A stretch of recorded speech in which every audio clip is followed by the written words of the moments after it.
আসসালামু আলাইকুম। আশা করি সবাই খুব ভালো আছেন। ইতিপূর্বে আমাদের ফাউন্ডেশনের কাজেই সাধারণত আপনারা আমাকে লাইভে দেখেছেন। কিন্তু আজকে লাইভে আসার পেছনে একটা বিশেষ কারণ আছে। আপনারা জানেন, আমার ফেসবুক প্রোফাইলগুলোতে সাধারণত আমার ব্যক্তিগত জীবন, আমার প্রফেশনাল কাজ ও সামাজিক উদ্যোগে নানা বিষয় থাকে। ইদানিং কাজের পরিধি ও ব্যস্ততা এতটাই ডাইভার্স হয়ে গেছে যে আমার ফিটনেস লাইফ ও ওয়ার্কআউট রিলেটেড কনটেন্টগুলো একটু আড়ালে চলে গিয়েছিল। আপনারা অনেকেই আমাকে ইনবক্সে মেসেজ দিয়েছেন, জানতে চেয়েছেন, ফাহাদ ভাই ওয়ার্কআউটের ভিডিও কেন দিচ্ছেন না?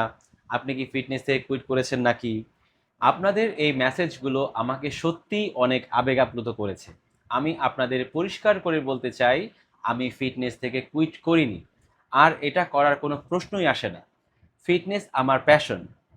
আপনারা যারা আমাকে ফিটনেস জগতের মাধ্যমে চিনেছেন এবং আমার ভিডিওর জন্য এখনও অপেক্ষা করে থাকেন, আপনাদের এই ভালোবাসা আর অপেক্ষার প্রতি আমার সর্বোচ্চ সম্মান রয়েছে।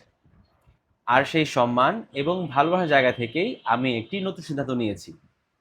আপনাদের জন্য আমি সম্পূর্ণ আলাদা একটি প্ল্যাটফর্ম তৈরি করেছি, যার নাম ফিটনেস হার্ট বাই ফাহাদ।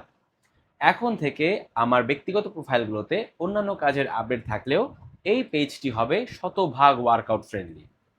এই পেজে আমি নিয়মিত আমার ওয়ার্কআউট রুটিন, কোন ব্যায়ামটি সঠিক কী ফর্মে করতে হয়, এছাড়া ফিটনেস নিয়ে আমার অভিজ্ঞতার আলোকে বিভিন্ন গাইডলাইন শেয়ার করব।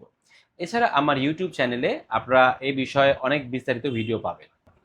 তাই আপনারা যারা আমার ফিটনেস কন্টেন্টগুলো মিস করছিলেন, আমি চাই আপনারা সবাই ফিটনেস হার্ট বাই ফাহাদ পেজটিতে যুক্ত হন। পেজ এবং ইউটিউব চ্যানেলের লিঙ্ক আমি কমেন্ট বক্সে দিয়ে দিচ্ছি। তাহলে নতুন পেজে ফিটনেসের আড্ডায় আবার দেখা হচ্ছে। সবাই ভালো থাকবেন, সুস্থ থাকবেন। আল্লাহ হাফেজ।